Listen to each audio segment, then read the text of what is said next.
Hello everyone, स्वागत है आप सभी का एडेड जूनियर शिक्षक भर्ती के लिए।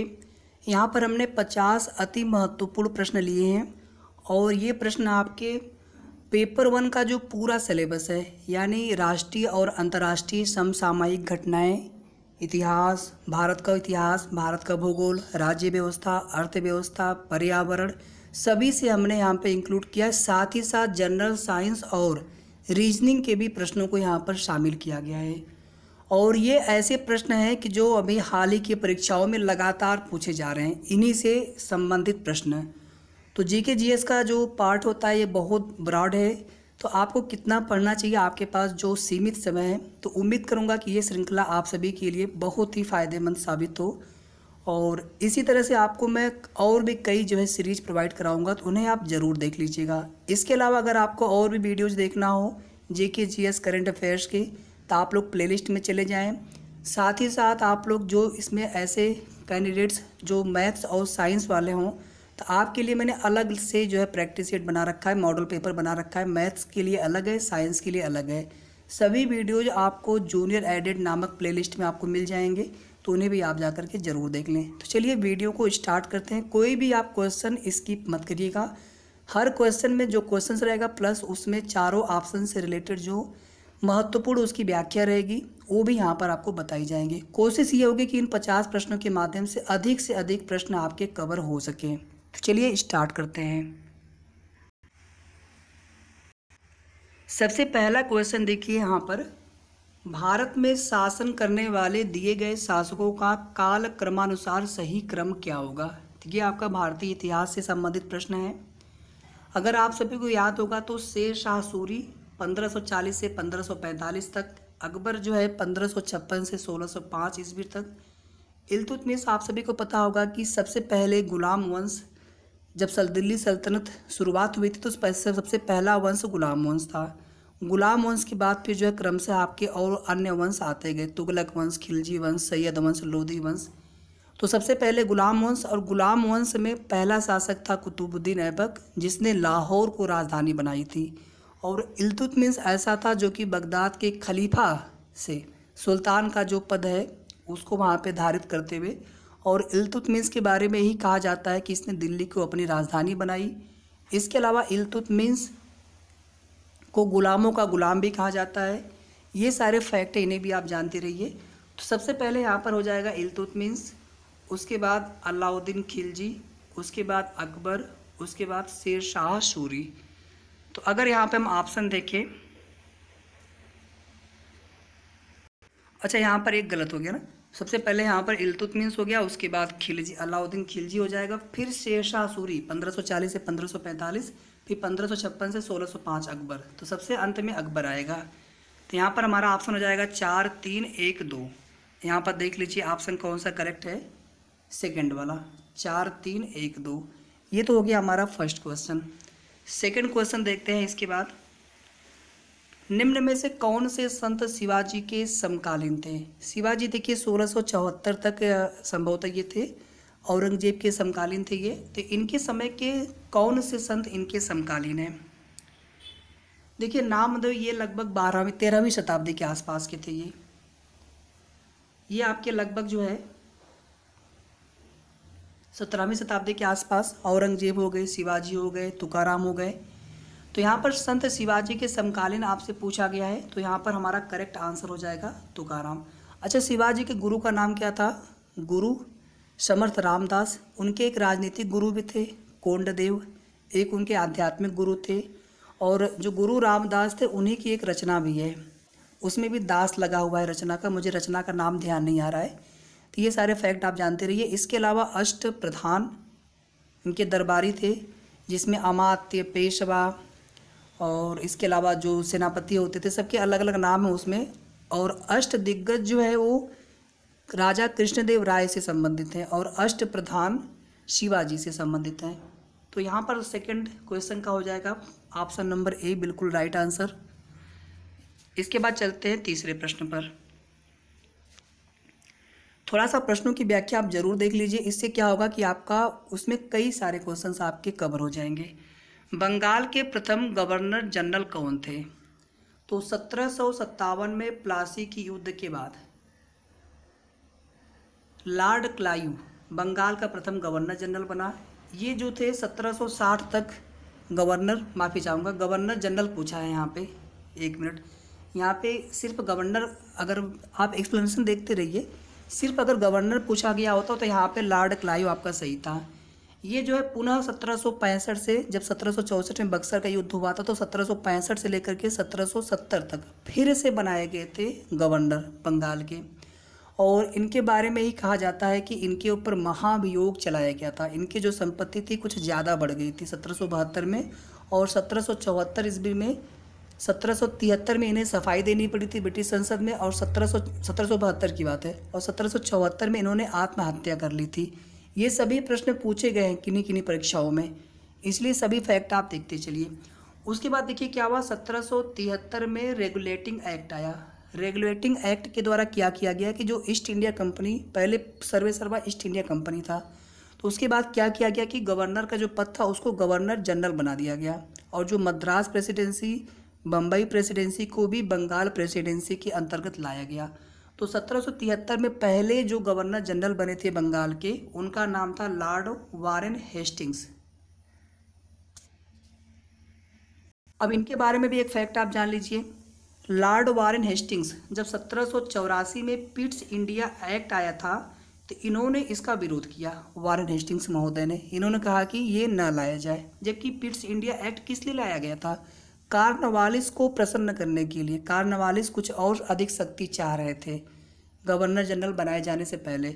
इनके जस्ट बाद जो है 1784 में जब आया था पिट्स इंडिया एक्ट, इसके बाद जो है कार्नवालिस बने थे, जो कि 1793 तक थे गवर्नर जनरल बंगाल के। और कार्नवालिस के समय में ही अस्थाई बंदोबस्त या इस्तमरारी बंदोबस्त या जमींदारी व्यवस्था, ये सभी एक ही नाम है, तो ये व्यवस्था लाई गई थी, जो कि कुल भारत के 19% क्षेत्रों पर इसको लागू किया गया था, जिसमें बंगाल, बिहार, उड़ीसा ये राज्य शामिल थे उस समय के, ये प्रांत उस समय के शामिल थे। उस समय प्रांत होते थे, राज्य तो होते नहीं थे।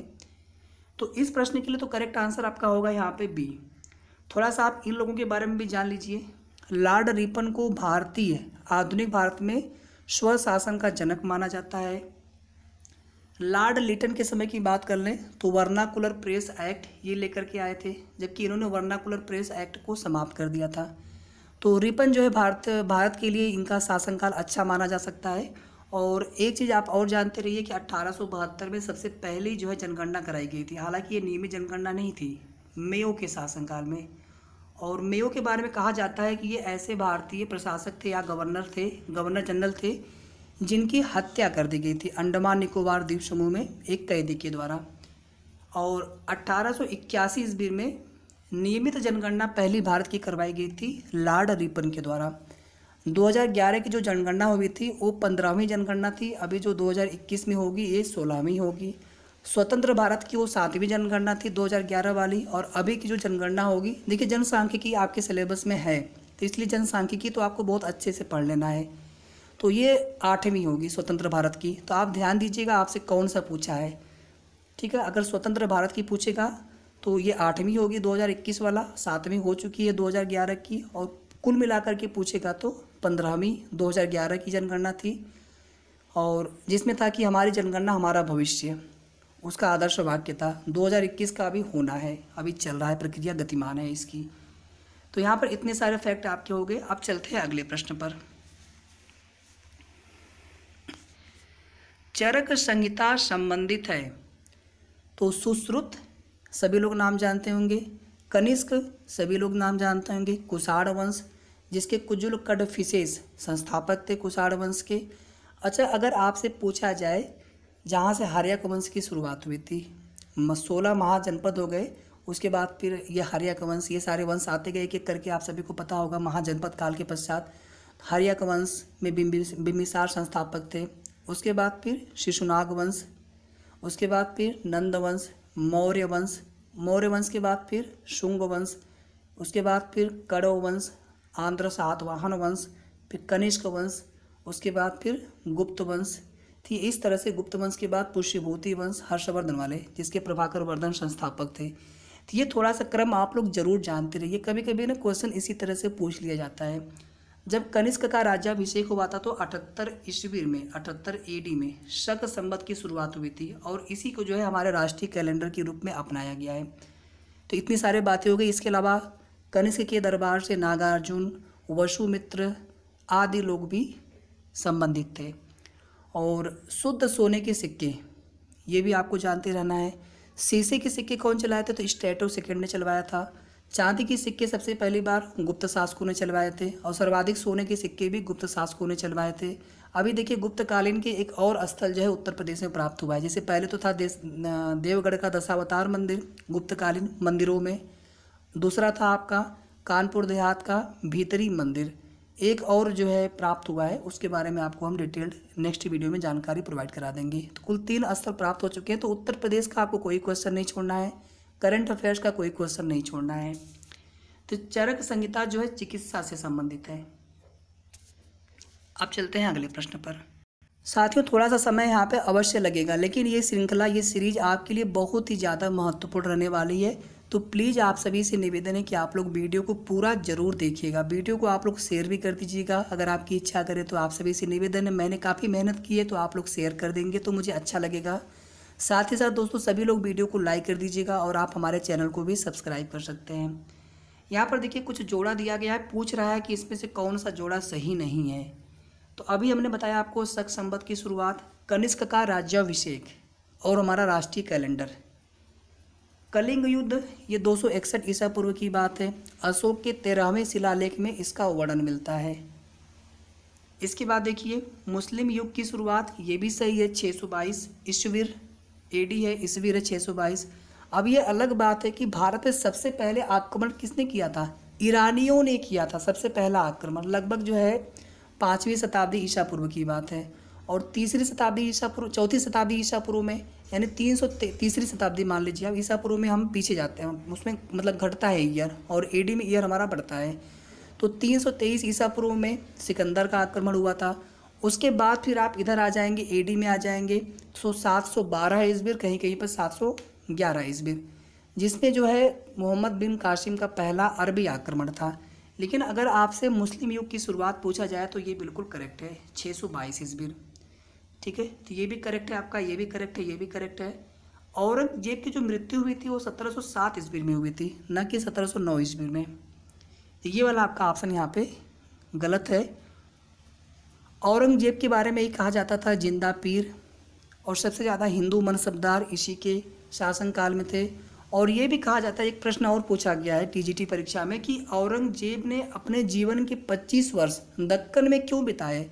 सिर्फ और सिर्फ मराठा प्रभाव को रोकने के लिए उसने अपने जीवन के 25 वर्ष खर्च कर दिए, और उसका कोई मतलब भी उसको बहुत ज़्यादा जो चाहता था वो नहीं हो सका था।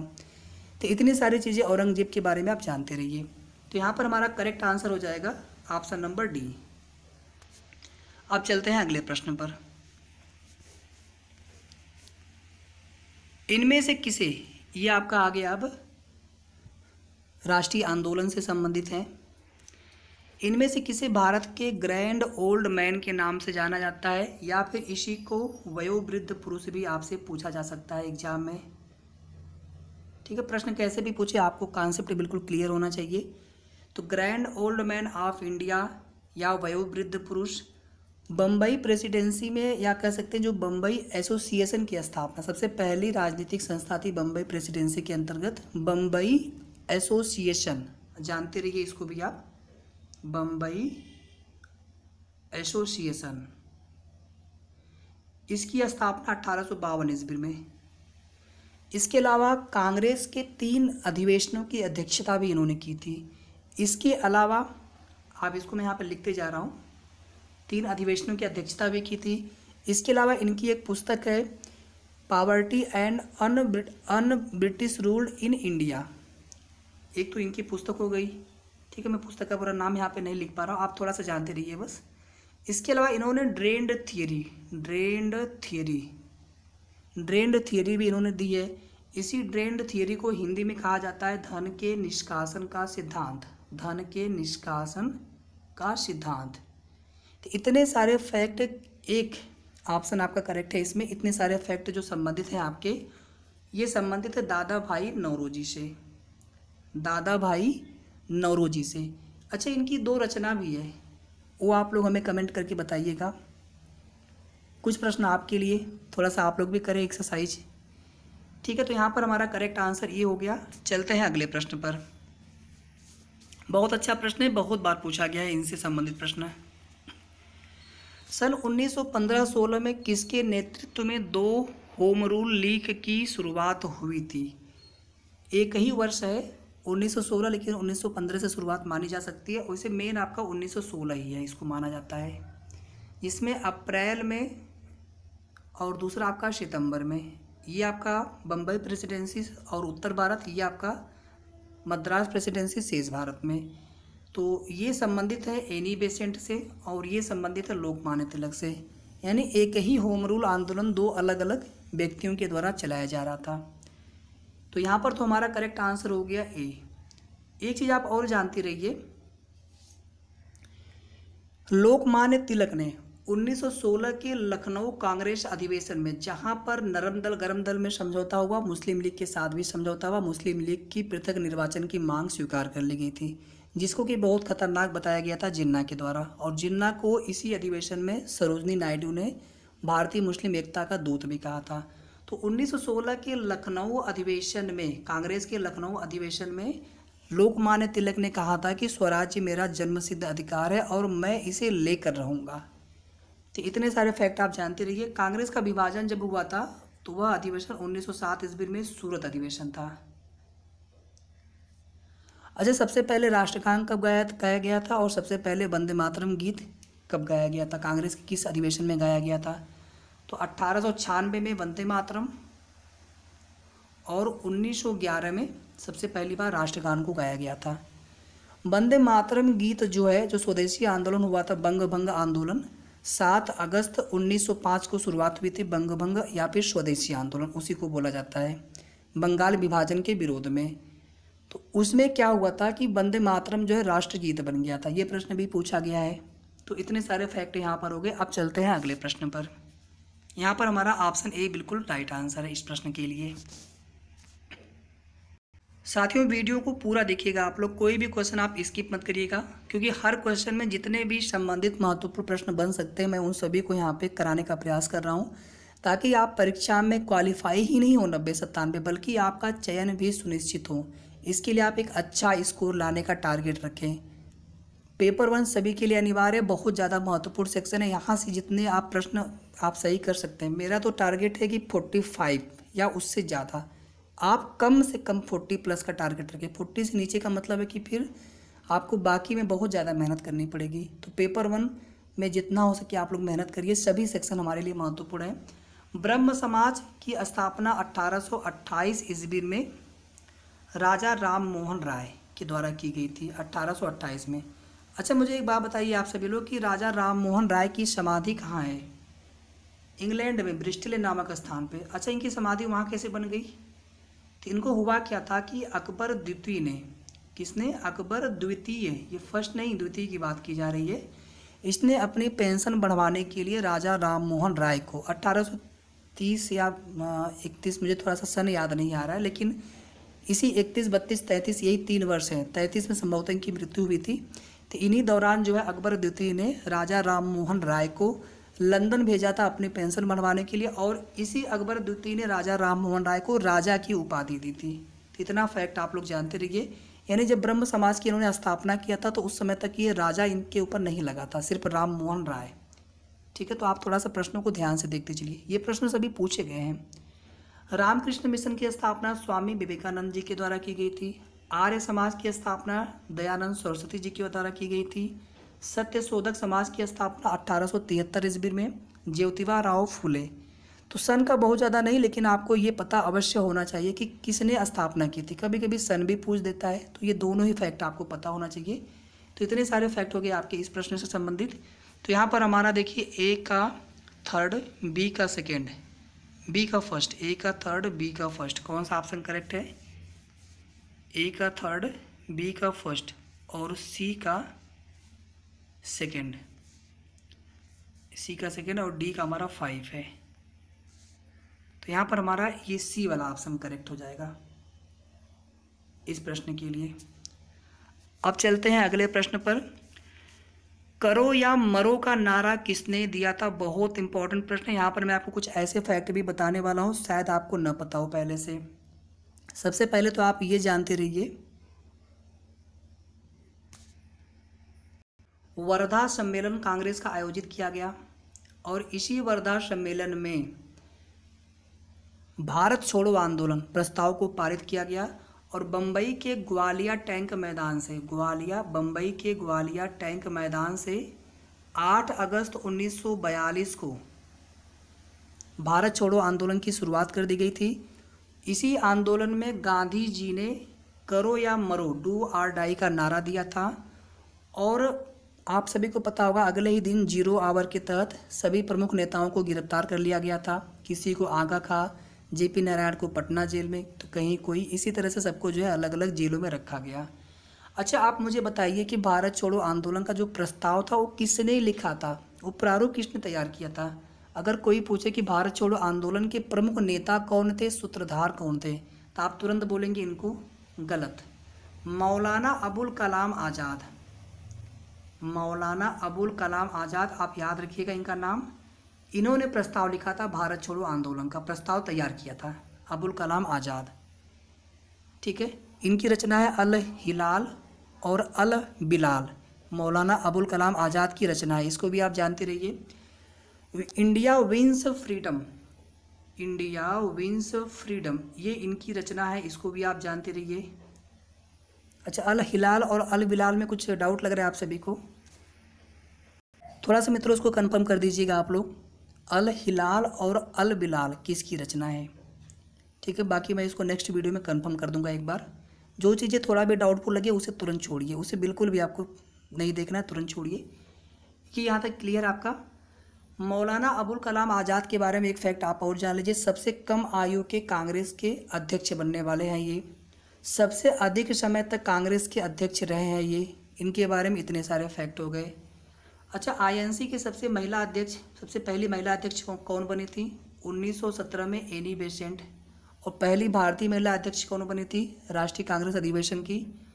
कानपुर अधिवेशन 1925 में सरोजनी नायडू। तो ये भी फैक्ट आप जानते रहिए। अब चलते हैं अगले प्रश्न पर। अच्छा, जो A.O. ह्यूम थे जिन्होंने कांग्रेस की स्थापना की थी, वो कभी कांग्रेस के अध्यक्ष नहीं बने थे, बल्कि वो महासचिव थे और कई वर्षों तक महासचिव रहे थे। और कांग्रेस के जो पहले अध्यक्ष थे W.C. बनर्जी। कुल जो है 72 लोगों ने प्रतिभाग किया था, इसमें उत्तर प्रदेश से कुल 10 लोगों ने प्रतिभाग किया था। तो इतना फैक्ट आप जानते रहिए। गांधी जी जब दांडी मार्च की यात्रा शुरू की थी उसमें कितने लोग उनके साथ थे, ये आप लोग कमेंट करके बताएं। और एक अल हिलाल और एक अल बिलाल वाला आप लोग कमेंट करके ज़रूर बताइएगा कि ये किसकी रचना है। तो भारतीय राष्ट्रीय आंदोलन से प्रश्न अभी चल रहा है हमारा। अगला प्रश्न है, जब सुभाष चंद्र बोस ने भारतीय राष्ट्रीय कांग्रेस के अध्यक्ष पद से इस्तीफा दिया तो इस पद का प्रस्ताव किसे दिया गया? पहले तो यहाँ पे आप करेक्ट आंसर देख लीजिए, डॉक्टर राजेंद्र प्रसाद यहाँ पे करेक्ट आंसर है। 1938 में हरिपुरा अधिवेशन में सुभाष चंद्र बोस जी पहली बार अध्यक्ष बने। 1939 में त्रिपुरी में फिर से इनको अध्यक्ष बनाया गया। त्रिपुरा राज्य है, त्रिपुरी एक स्थान है, त्रिपुरी में इनको फिर से अध्यक्ष बनाया गया।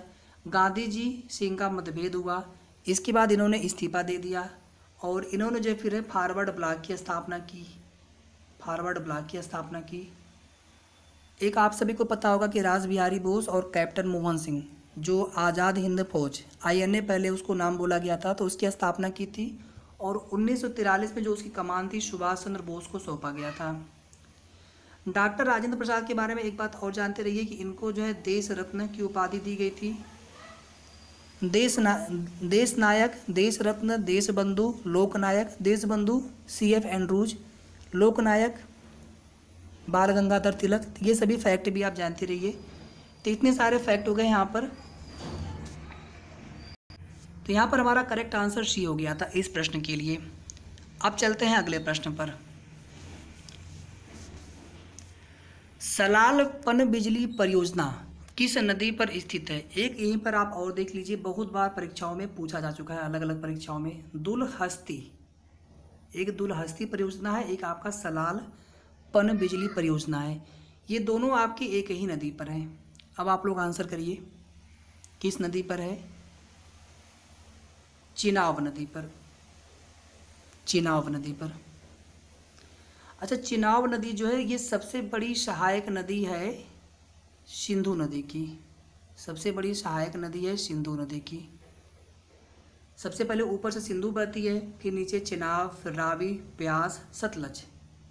ठीक है, इस प्रकार से इनका क्रम है। चिनाब, ब्यास, नहीं, चिनाब के बाद ब्यास है, फिर रावी, फिर सतलज, इस तरह से है ये क्रम है। तो क्रम आपसे नहीं पूछेगा, बस मैंने आपको ऐसे ही बता दिया।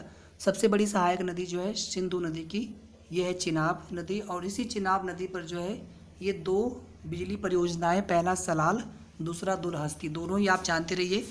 एक फैक्ट यहाँ पे आप लोग और जान लीजिए, सिंधु, गंगा, जो हिमालय से जितनी भी नदियाँ निकलती हैं वो सभी हिमालय क्रम की नदियाँ हैं।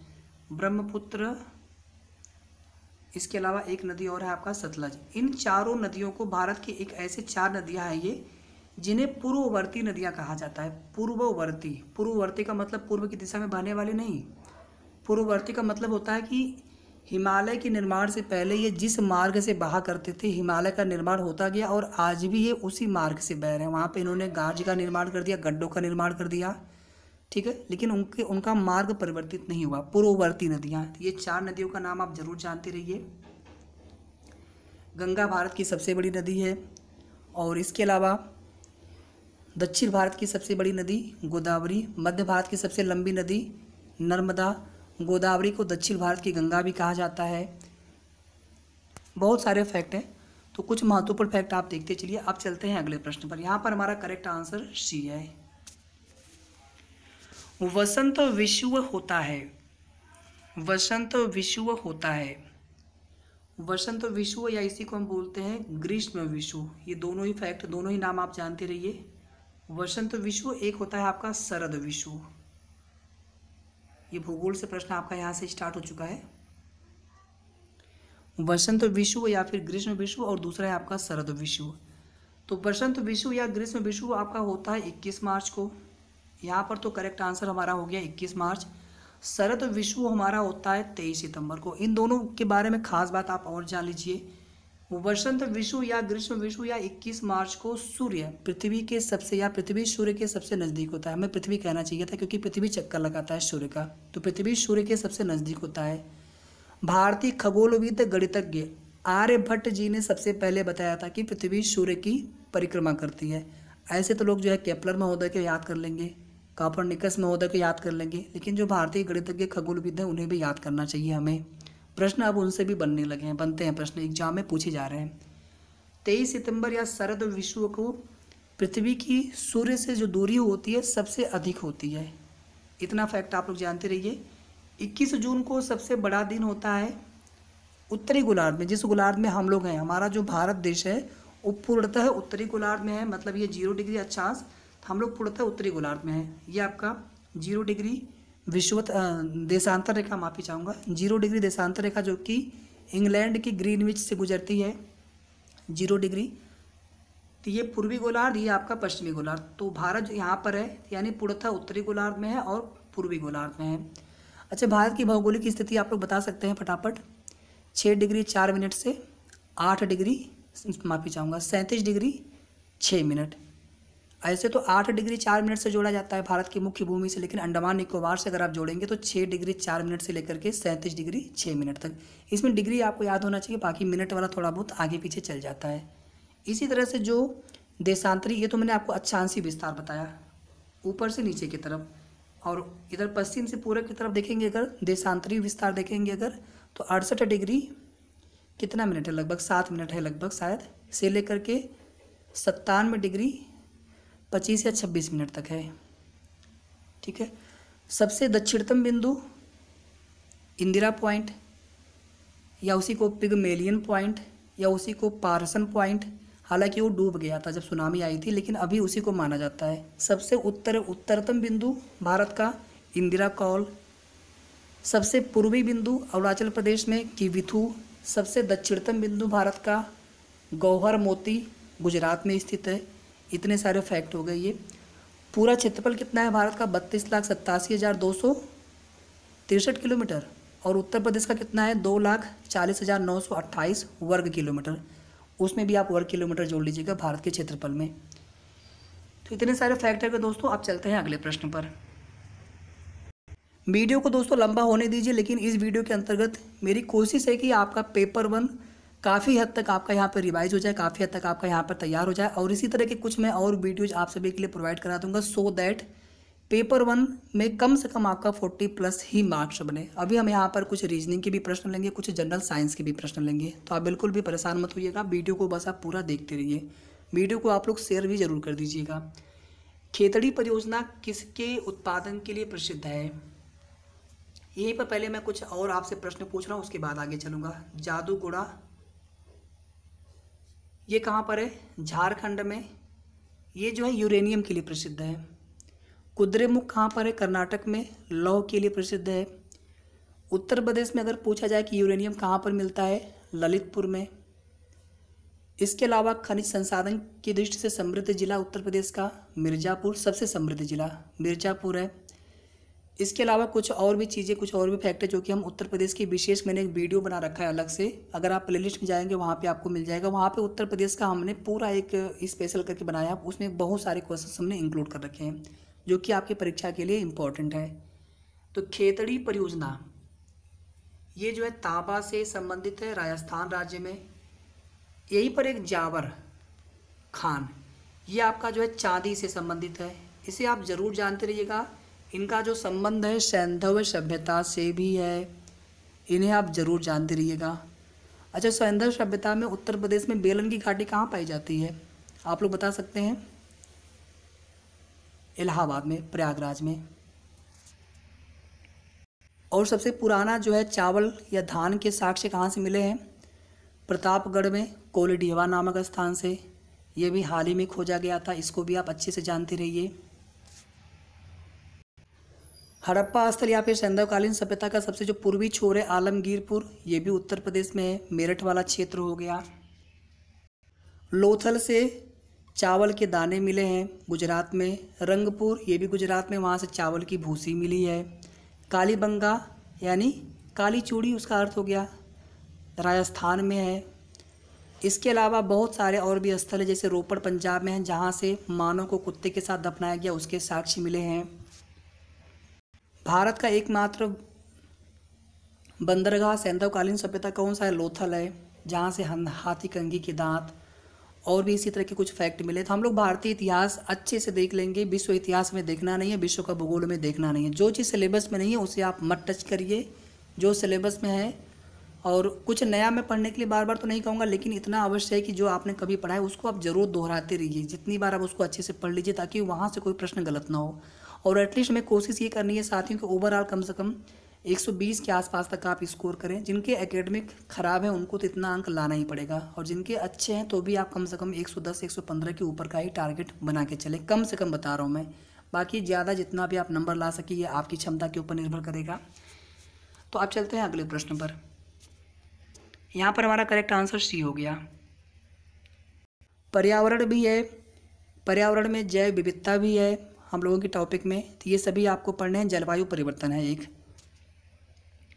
जिसमें COP 25 COP 26 के बारे में आप लोग कमेंट बताएं, इनका आयोजन ये कहाँ किया गया, कहाँ किया जाएगा, तुरंत आप लोग कमेंट करके बताएं। कुछ चीज़ें आप लोग बताएं, बाकी आगे चल रहा है। यहाँ पर काजीरंगा राष्ट्रीय उद्यान ये कहाँ पर स्थित है? असम राज्य में। एक श्रृंगी गैंडे के लिए प्रसिद्ध है। असम में और भी 6 अन्य और राष्ट्रीय उद्यान हैं, जैसे रायमोना, ओरांग, मानस। इसके अलावा उत्तर प्रदेश में जो राष्ट्रीय उद्यान है दुधवा, बिल्कुल आपको अच्छे से याद रखना है। और उत्तर प्रदेश में वन्यजीव अभ्यारण्य तो कई सारे हैं, पक्षी अभ्यारण्य कई सारे हैं, लेकिन राष्ट्रीय उद्यान एक ही है दुधवा, तो उसे आप जरूर जानते रहिए। कर्नाटक में एक अंशी राष्ट्रीय उद्यान है, अंशी राष्ट्रीय उद्यान कर्नाटक में। ये जो है सांवले हिरन के लिए संभवतः वहाँ पे ब्लैक सांवले हिरन के लिए, सांवले तेंदुए के लिए, थोड़ा सा दोस्तों मुझे ध्यान नहीं आ रहा। इतना आप जानते रहिए कि अंशी राष्ट्रीय उद्यान आपका कर्नाटक राज्य में है। एक देखिए जो कच्छ का रण है जंगली गधों के लिए वो प्रसिद्ध है। गुजरात का जो गिर राष्ट्रीय उद्यान है एशियाई शेरों के लिए प्रसिद्ध है। सबसे ज़्यादा टाइगर जो है मध्य प्रदेश में पाए जाते हैं, इसलिए मध्य प्रदेश को टाइगर स्टेट भी कहा जाता है। सबसे ज़्यादा जो है बाघों की जन घनत्व की बात कर लें अगर तो असम राज्य में है, असम राज्य के राष्ट्रीय उद्यान में। कांगेर राष्ट्रीय उद्यान किस राज्य में स्थित है? छत्तीसगढ़ में। भीतरकनिका उड़ीसा राज्य में स्थित है। पिन घाटी राष्ट्रीय उद्यान तमिलनाडु में। शांत घाटी केरल में। फूलों की घाटी उत्तराखंड में। हिमालयी राष्ट्रीय उद्यान हिमाचल प्रदेश में। राजस्थान राज्य के देखेंगे तो सरिस्का है। मैं सब बता रहा हूँ मिला करके, वन्य जीव अभ्यारण्य, पक्षी अभ्यारण्य, केवलादेव हो गया, घाना वाला। एक देखिए नेओरा घाटी राष्ट्रीय उद्यान है पश्चिम बंगाल में। जो पहले पूछ लिए गए हैं कई बार ना, मुझे लगता है कि कहीं ना कहीं जो नहीं पूछा गया वहाँ से प्रश्न बन सकते हैं, बाकी जो पूछा गया उसे भी जानना है, और जो नहीं पूछा जा रहा है परीक्षाओं में तो उन राष्ट्रीय उद्यान को यहाँ पे जो चर्चा में रहा है हाल ही में उसको हमें जरूर देख लेना है। एक देखिए केबुल लामजाओ राष्ट्रीय उद्यान मणिपुर राज्य में स्थित है, जहाँ पर लोकटक झील में एकमात्र जो है विश्व का तैरता हुआ राष्ट्रीय उद्यान है। एक आपका दम्पा राष्ट्रीय उद्यान है, ये कहाँ पर है? मिजोरम राज्य में स्थित है। तो ठीक है, तो कुल मिलाकर के ये हो गए। बाकी बहुत सारे फैक्ट हैं, बहुत सारे राष्ट्रीय उद्यान है, पक्षी अभ्यारण्य, वन्य अभ्यारण्य। अगर पूरी चर्चा करने लग जाएंगे तो बहुत ज़्यादा समय लग जाएगा। कुछ जो महत्वपूर्ण परीक्षाओं में, हाल की परीक्षाओं में पूछे गए हैं, बस मैंने उन्हीं को यहाँ पर चर्चा किया। बाकी और भी अगर आप बता सकते हैं तो आप लोग कमेंट करके बताएं। अगला प्रश्न देख लीजिए, ये सभी भूगोल से, पर्यावरण से मिला करके हैं। निम्नलिखित में से कौन सी हिमालयी नदी तंत्र की नदियाँ हैं? तो हिमालयी नदी तंत्र की नदियों में सिंधु, चिनाब, ब्यास, रावी, सतलज, गंगा, यमुना, भागीरथी, भिलांगना, कर्णप्रयाग, पिंडार, इसके अलावा सतलज, ब्रह्मपुत्र, ये सभी जो नदियां हैं ये आपकी हिमालयी नदी तंत्र की नदियां हैं जो हिमालय से निकलती हैं। तीस्ता नदी हो गई, शारदा, घाघरा, गंडक, ये सभी जो नदियां हैं आपकी हिमालयी। अच्छा, एक नदी उत्तर प्रदेश में बहती है जो जिसका उद्गम मैदानी क्षेत्र से है, गोमती नदी। इसका जो उद्गम है फूलर झील, पीलीभीत। ये प्रश्न पूछा गया बहुत बार। फूलर झील है पीलीभीत में, ये जो है इसका उद्गम मैदानी क्षेत्र से, इसका उद्गम हिमालय से नहीं होता है, इसको भी आप जानते रहिए। गंगा उत्तर प्रदेश में किस जिले से सर्वप्रथम प्रवेश करती है? बिजनौर जिले से। तो यहाँ पर हमारा करेक्ट आंसर हो जाएगा गंगा और ब्रह्मपुत्र, यानी सेकेंड और थर्ड, ये जो दो नदियाँ यहाँ पर चारों दिए गए ऑप्शन में से।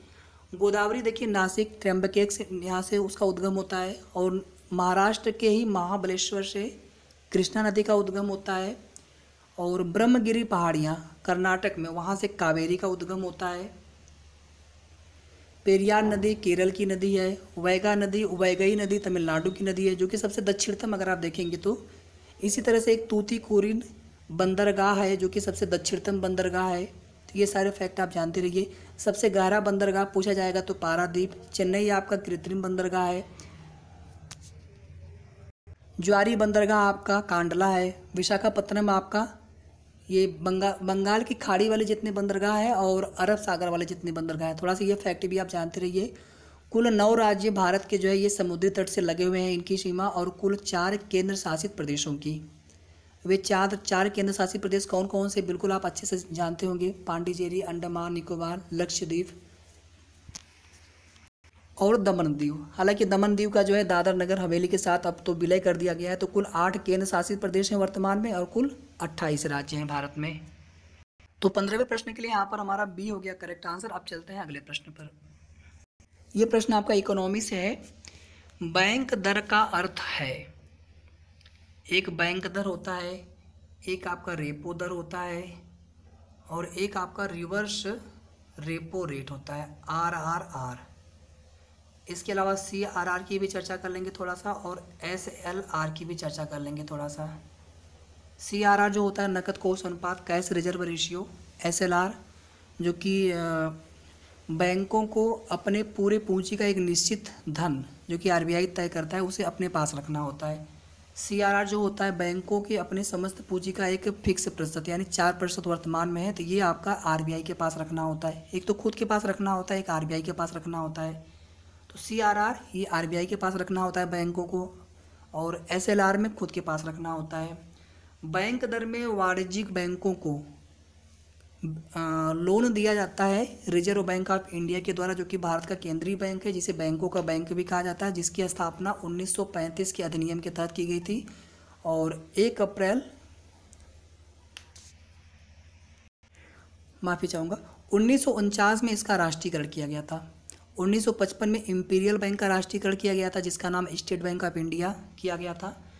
तो बैंक दर जो है रिजर्व बैंक ऑफ इंडिया के द्वारा यानी देश के केंद्रीय बैंक के द्वारा लॉन्ग समय के लिए वाणिज्यिक बैंकों को लोन दिया जाता है, और उस लोन पर जो आधिकारिक ब्याज लगाई जाती है उसे कहा जाता है बैंक दर। तो यहाँ पर इस प्रश्न के लिए करेक्ट आंसर हमारा डी हो गया।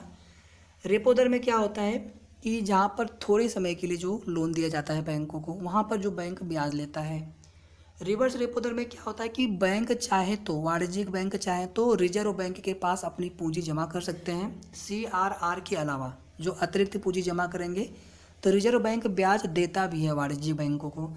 तो RRR ये सबसे कम होता है प्रतिशत में जो रिजर्व बैंक देता है, जो लेता है बैंकों से उनका रेट ज़्यादा होता है, रेपो रेट ज़्यादा होता है, बैंक दर ज़्यादा होता है।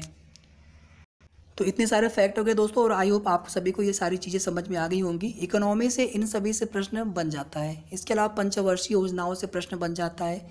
जितनी भी योजनाएं चलाई जा रही हैं आर्थिक नियोजन से संबंधित, जो बिल्कुल करंट की हैं, जो कुछ पुरानी भी हैं, उनसे भी प्रश्न बन जाता है। थोड़ा सा दोस्तों हम यहाँ पर पंचवर्षीय योजना को देख लेते हैं। बस केवल 1 मिनट का आपका समय लूँगा, पंचवर्षीय योजना आपका यहाँ पे कंप्लीट हो जाएगा। पंचवर्षीय योजना, सबसे पहले पंचवर्षीय योजना 1951 से लेकर के 56 तक हैमर डोनाल्ड कुछ ऐसा नाम है, हैमर डोनाल्ड मॉडल पर। जो दूसरी पंचवर्षीय योजना थी 56 से लेकर के 61 तक महालनोबिस मॉडल पर। ये 2 प्रश्न पूछे गए हैं परीक्षाओं में। हेमार डोनाल्ड पहले के लिए हो गया और दूसरे के लिए हो गया महालनोबिस मॉडल पर, दूसरी पंचवर्षीय योजना। फिर तीसरी पंचवर्षीय योजना 61 से लेकर के 66 तक। इसके बाद क्या हुआ था 66 से लेकर के 69 तक योजना अवकाश। तो योजना अवकाश भी आपसे पूछ देगा, प्लान हॉलीडे। तो 1966 से लेकर के 1969 तक। फिर 1969 में 69 से लेकर के 74 तक चौथी पंचवर्षीय योजना। इसके बाद फिर 74 से लेकर के 79 तक, 1974 से लेकर के 79 तक पाँचवीं पंचवर्षीय योजना। इसके बारे में एक क्वेश्चन पूछा जाता है कि किस पंचवर्षीय योजना को समय से पूर्व ही समाप्त कर दिया गया था। तो पाँचवीं पंचवर्षीय योजना को 1978 में ही समाप्त कर दिया गया था, 2 वर्ष पूर्व ही। होता क्या है कि जनता पार्टी की सरकार बनती है और आते ही क्या करते हैं कि अनवरत योजना, रोलिंग प्लान चला देते हैं, अनवरत योजना। तो उन्होंने क्या किया कि फिर 1978 से लेकर के 1983 तक छठी पंचवर्षीय योजना लागू कर दी। अनवरत योजना उसको नाम दिया गया पाँचवीं पंचवर्षीय योजना को, के बाद जो छठी पंचवर्षीय योजना लागू की गई। पाँचवीं को समय से पूर्व ही समाप्त कर दिया गया जनता पार्टी की सरकार के द्वारा। फिर 1978 से 83 तक इन्होंने अनवरत योजना चला दी। 1980 में क्या होता है कि फिर से चुनाव होते हैं, राजीव गांधी की सरकार बनती है और छठी पंचवर्षीय योजना को फिर से लागू किया जाता है 1980 से लेकर के 85 तक। तो एक प्रश्न बनता है कि किस पंचवर्षीय योजना को 2 बार लागू किया गया था। तो पाँचवीं नहीं बल्कि छठी। पाँचवीं को समय से पूर्व समाप्त किया गया था। इसके बाद 7वीं पंचवर्षीय योजना, इतना मैं रफ कर दे रहा हूँ यहाँ पर। 7वीं पंचवर्षीय योजना आपका 1985 से लेकर के 1990 तक। उसके बाद आप सभी को पता होगा कि भारत का भुगतान संतुलन बहुत ख़राब हो गया था। केवल 4 दिन के लिए खरीदने के लिए सब हमारे पास विदेशी करेंसी बचे थे, विदेशी मुद्रा भंडार। तो फिर क्या हुआ था 2 वर्ष तक कोई भी पंचवर्षीय योजना नहीं चलाएगी 7वीं के बाद। फिर 8वीं जो है 1992 से लेकर के 97, 8वीं हो गया। फिर 97 से लेकर के 2002 तक 9वीं। फिर 2002 से लेकर के 2007 तक 10वीं। फिर 7 से लेकर के 12 तक 11वीं और 12 से लेकर के 17 तक ये 12वीं। तो 12वीं पंचवर्षीय योजना आपके समय से पूर्व ही समाप्त कर दी गई थी, 2014 तक चली, 15 से फिर 1 जनवरी 2015 से नीति आयोग ने उसका स्थान ले लिया। 1991 में LPG, लिबरलाइजेशन, प्राइवेटाइजेशन, ग्लोबलाइजेशन, उदारीकरण, वैश्वीकरण और निजीकरण, ये व्यवस्था लागू की गई थी। उस समय वित्त मंत्री मनमोहन सिंह थे और प्रधानमंत्री नरसिम्हा राव थे, PV नरसिम्हा राव। फिर देखिए जो पहली बार जो धारणीय जो विकास की जो कल्पना की गई थी वो 11वीं पंचवर्षीय योजना में, ये भी आपसे प्रश्न पूछा गया है। और 12वीं नहीं माफी चाहूँगा, इसमें नहीं, ये 11वीं है। और 12वीं में क्या था कि और अधिक तीव्र धारणीय पोषणीय विकास, ये था उस पंचवर्षीय योजना का थीम लाइन, लेकिन इसको फिर समाप्त कर दिया गया था समय से पहले। नीति आयोग के बारे में थोड़ा सा आप जान लीजिए। नीति आयोग जो है national institution for transforming India, 1 जनवरी 2015 से इसको लागू किया गया। घोषणा हो गई थी 2014 में जब मोदी जी की सरकार बनी थी, मोदी 1। ये जो है संघवाद के सिद्धांत पे काम करता है। संघवाद मतलब हो गया कि केंद्र और राज्यों के बीच में सेतु का कार्य करता है, और भारत का थिंक टैंक के नाम से भी इसको जाना जाता है। तो इतने सारे फैक्ट हो गए दोस्तों यहाँ पर। अब चलते हैं अगले प्रश्न पर। यहाँ पर हमारा राइट आंसर था 16वें के लिए डी ऑप्शन। अगला प्रश्न देख लीजिए, यदि RBI नकद कोषानुपात को घटा दे तो साख सर्जन पर क्या असर होगा? नकद कोषानुपात मतलब हो गया CRR, जो कि सभी वाणिज्यिक बैंकों को अपने समस्त पूंजी का एक निश्चित फिक्स अमाउंट 4% वर्तमान में निर्धारित किया गया है RBI के द्वारा, उतना अमाउंट रखना पड़ता है RBI के पास। उस पर कोई ब्याज नहीं मिलता बैंकों को। उसके अलावा कोई अगर एक्स्ट्रा पैसा रखते हैं उस पर ब्याज मिलता है, जिस पर रिवर्स रेपो रेट लगाया जाता है। और जो RBI बैंकों को लोन देता है, आपके बैंक जो लोन लेते हैं RBI से, लॉन्ग टर्म के लिए लोन लेंगे तो बैंक दर, ठीक है, और अगर शॉर्ट टर्म के लिए लेंगे तो वहाँ पे रेपो दर लगता है, ब्याज की दर है ये। और CRR, पहले आप यहाँ पे थोड़ा सा इसको भी समझ लीजिए। साख सर्जन क्या हो गया? साख सर्जन का मतलब हो गया उधार देने की क्षमता। साख मतलब होता है उधार देने की क्षमता। तो अगर RBI नकद कोषानुपात को घटा दे, यानी CRR कम कर दे, तो इसमें क्या होगा? बैंकों को अपना कम पैसा RBI के पास रखना पड़ेगा। मान लीजिए पहले 4% रख रहे थे, मान लीजिए वर्तमान में 3.5% CRR कर दिया जाए, तो उन्हें अपने समस्त पूंजी का 3.5% ही RBI के पास रखना होगा नकद कोषानुपात के रूप में। तो उनके पास जो 0.5% अधिक पैसे आ गए, जब अधिक पैसे आ गए तो ज़्यादा लोन दे सकते हैं, यानी उनकी साख सर्जन जो है बढ़ जाएगी। इसी तरह से अगर SLR, जो कि बैंकों को अपने पास रखना होता है फिक्स अमाउंट, अगर इसकी मात्रा घटा दी जाए तो उस स्थिति में भी बैंकों के पास ज़्यादा पैसे होंगे उधार देने के लिए, तो उस स्थिति में भी बैंकों की साख सर्जन क्या होगी? बढ़ जाएगी। अगर वहीं पर ये दोनों बढ़ा दिए जाए तो साख सर्जन क्या होगा? घट जाएगा। इतना चीज़ क्लियर हो गया सभी को? ठीक है, अब चलते हैं अगले प्रश्न पर। ये देखिए बहुत आसान फैक्ट है, बस एक बार आप इसको अच्छे से अगर कॉन्सेप्ट क्लियर हो गया ना, CRR, SLR, bank rate, repo rate, reverse repo rate, साख सर्जन, मुद्रास्फीति, मुद्रा अवस्फीति, अवमूल्यन, मुद्रा संस्फीति। अब चलते हैं अगले प्रश्न पर। इनमें से किस प्रकार की अर्थव्यवस्था में संसाधनों पर निजी अधिकार होते हैं और आर्थिक गतिविधियों का मुख्य उद्देश्य लाभ अर्जित करना होता है? बहुत आसान प्रश्न है। पूंजीवादी। समाजवादी में ठीक इसका विपरीत होता है। सभी जो है सरकारी चीज़ें होती हैं, वहाँ प्राइवेटाइजेशन बिल्कुल नहीं होता है। और जहाँ पर ये दोनों होते हैं उसे बोलते हैं मिश्रित अर्थव्यवस्था, और यही अर्थव्यवस्था भारत में प्रचलित है, मिश्रित। इसमें जो है पूर्णतः निजी अधिकार होते हैं, गतिविधियों का मुख्य उद्देश्य लाभ अर्जित करना है। इसमें जो है समाज का अधिकार होता है, सरकार का अधिकार होता है, और इसका जो लाभ होता है सभी के लिए वितरित किया जाता है। मिश्रित में दोनों ही प्रकार के सम्मिलित होते हैं। भारत की अर्थव्यवस्था मिश्रित प्रकार की अर्थव्यवस्था है। तो यहाँ पर इस प्रश्न के लिए करेक्ट आंसर हमारा ए है। अब चलते हैं अगले प्रश्न पर। 1 रुपये के नोट को छोड़ करके सभी रुपए के नोटों पर हमेशा और हमेशा RBI गवर्नर के हस्ताक्षर होते हैं। 1 रुपये के नोट पर किसका हस्ताक्षर होता है? वित्त सचिव का।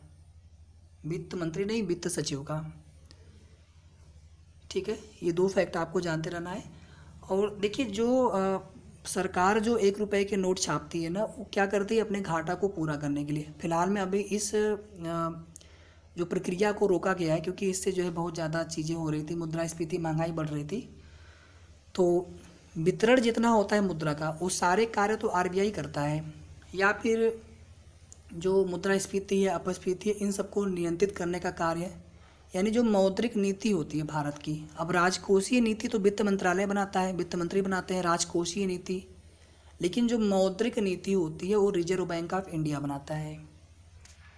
वर्तमान में आरबीआई के गवर्नर शक्तिकांत दास, वर्तमान में वित्त मंत्री निर्मला सीतारमण। इसके बाद देखिए जो जनरल साइंस वाला पोर्शन है आपका, उसमें आपका कंप्यूटर से भी प्रश्न हो सकते हैं, प्रौद्योगिकी से भी प्रश्न हो सकते हैं, बाकी फिजिक्स, केमिस्ट्री, बायोलॉजी तो आपका होगा ही होगा। तो जो थोड़ा सा महत्वपूर्ण प्रश्न है उन्हें हम देख लेते हैं एक बार। जैसे यहाँ पर पहला प्रश्न है फेमा, FEMA। फेमा का पूर्ण रूप पूछा है आपसे। पहले ये फेरा था, अब ये फेमा हो गया है। तो फेमा का पूर्ण रूप है फॉरेन एक्सचेंज मैनेजमेंट एक्ट। ठीक है, तो ये आयात निर्यात से संबंधित है। तो यहाँ पर कुछ और है नहीं इसमें एक्सप्लेनेशन करने लायक। चलते हैं अगले प्रश्न पर। भारत के संविधान में जन स्वास्थ्य एवं स्वच्छता किस में शामिल है? पुलिस हो गया, जन स्वास्थ्य, स्वच्छता हो गया, ये सभी जो है आपके राज्य सूची में सम्मिलित है। और जो सेंट्रल जेल हो गया या फिर जो रेलवे पुलिस होती है, ये सभी आपके जो होते हैं संघ सूची में शामिल होते हैं। राज्य सूची का मतलब हो गया कि जिन विषयों पर कानून बनाने का अधिकार राज्यों को होता है। संघ सूची जिन पर कानून बनाने का अधिकार केंद्र को होता है। संविधान की जो 7वीं अनुसूची है, इसको भी आप जानते रहिए, 7वीं अनुसूची में संघ सूची, राज्य सूची और समवर्ती सूची का उल्लेख है। और 8वीं अनुसूची में जो भारतीय भाषाएं हैं उनका उल्लेख है। 9वीं अनुसूची बताएं आप लोग, बहुत इंपॉर्टेंट प्रश्न है 9वीं अनुसूची। इसके कुछ विशेषाधिकार भी हैं, न्यायालय में चैलेंज करने से संबंधित। जो सबसे पहला संविधान संशोधन किया गया था, फर्स्ट संविधान संशोधन बहुत बार पूछा गया है 1951 में। इसके अंतर्गत 9वीं अनुसूची जोड़ी गई थी और इसमें जो है भूमि अधिग्रहण, भूमि सुधार से संबंधित ये सारे इसमें प्रावधान किए गए थे। सबसे पहला संविधान संशोधन 1951 में 9वीं अनुसूची जोड़ी गई थी। 10वीं अनुसूची आप लोग बता सकते हैं क्या? दल बदल विरोधी कानून से संबंधित है। 52वां संविधान संशोधन। 11वीं अनुसूची पंचायती राज से संबंधित है। 73वां संविधान संशोधन 1992। 12वीं अनुसूची नगर प्रशासन से संबंधित है। 74वां संविधान संशोधन ये भी 1992 में है। हालांकि लागू किया गया था 1993 में, लेकिन अधिनियम जो पारित किया गया था 1992 में। ये दोनों ही पंचायती राज से और नगर प्रशासन से। पंचायती राज को तो बिल्कुल आपको छोड़ना नहीं है। पंचायती राज के बारे में थोड़ा सा जान लेते हैं हम लोग हैं। अनुच्छेद 40 में, आर्टिकल 40 में, अनुच्छेद 40 में जो है ग्राम पंचायतों के गठन का प्रावधान है। और इस तरह अगर आप देखेंगे तो अनुच्छेद 243 में कई सब सेक्शन बना करके उसमें पूरा जो है पंचायती राज और नगर प्रशासन को शामिल किया गया है। और भाग 9 का क, ठीक है, इतना फैक्ट आप जानते रहिए। 40 जो है आपका ये समवर्ती, माफ़ी चाहूँगा, राज्य के नीति निर्देशक तत्व में आते हैं। भाग 4 के अंतर्गत अनुच्छेद 36 से लेकर के 51 तक ये आपका जो है राज्य के नीति निर्देशक तत्व है। और इसी के अंतर्गत पंचायती राज में ग्राम पंचायतों के गठन का प्रावधान है। ये प्रश्न पूछा गया है बिहार की परीक्षाओं में, इसलिए मैं आपको इतना अच्छे से बता रहा हूँ। बाकी आप जितना अच्छे से आप समझ सकते हैं चीज़ों को समझने का प्रयास करें। मूल अधिकार आपका 12 से लेकर के 35 तक है। तो यहाँ पर हमारा करेक्ट आंसर हो गया ए। अब चलते हैं अगले प्रश्न पर। भारत में पंचायती राज व्यवस्था इसके अंतर्गत रखी गई है। अब आप लोग बताइए, ऑलरेडी मैंने इसको एक्सप्लेन कर दिया है। पंचायती राज व्यवस्था राज्य के नीति निर्देशक तत्व के अंतर्गत, अभी हमने बताया आपको अनुच्छेद 40। तो यहाँ पर तो हमारा करेक्ट आंसर हो जाएगा सी।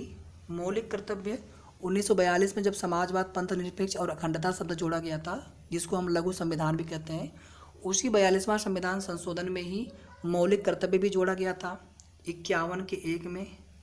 हालांकि उसमें 10 मौलिक कर्तव्य जोड़े गए थे, बाद में 11 हो गया, जो पर्यावरण से संबंधित है 11वां वाला।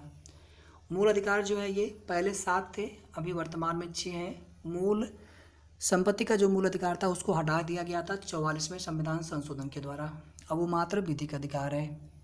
तो यहाँ पर हमारा करेक्ट आंसर हो जाएगा सी। अब अगले क्वेश्चन पे चलते हैं।